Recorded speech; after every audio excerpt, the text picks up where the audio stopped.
आज आपण करणार आहोत हलवा फ्राय. इथे मी 2 हलवे स्वच्छ धुवून घेतलेले आहेत. लिंबू, हळद, मीठ एकत्रित करून या फिशला लावून घेऊयात. आता आपण लिंबू, हळद, मीठ हे सगळं मिक्स करून याला मॅरिनेट करून घेतलेलं आहे. फिशला मसाला लावण्यासाठी आणि आतमध्ये भरण्यासाठी इकडे मी घेतली आहे पुदिना, खोबरं, कोथिंबीर आणि मिरची. हे सगळं आपण मिक्सरमध्ये वाटून घेणार आहोत. आपण आता मसाल्याचं साहित्य घेतलं होतं ते वाटण करताना यामध्ये मी मीठ टाकलेलं आहे. इकडे आलं लसूण पेस्ट घेतलेली आहे. आलं लसूण पेस्ट मसाल्यामध्ये मिक्स करून फिशला लावून घ्यायची आहे. आपण जे वाटण वाटलं होतं मिरची, खोबरं, पुदिना, कोथिंबीर आणि आलं लसूण पेस्ट हे मी एकत्रित केलं आणि या फिशला लावून घेतलेलं आहे. आतमध्ये सुद्धा मसाला भरलेला आहे.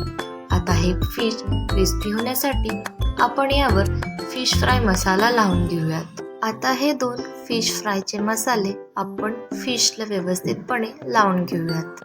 आता आपले फिश फ्राय मसाले आपल्या फिशला लावून झालेले आहेत. आता हे मसाले या फिशमध्ये मुरण्यासाठी 10 ते 15 मिनिटं असेच ठेवून देऊयात आणि नंतर फ्राय करूयात.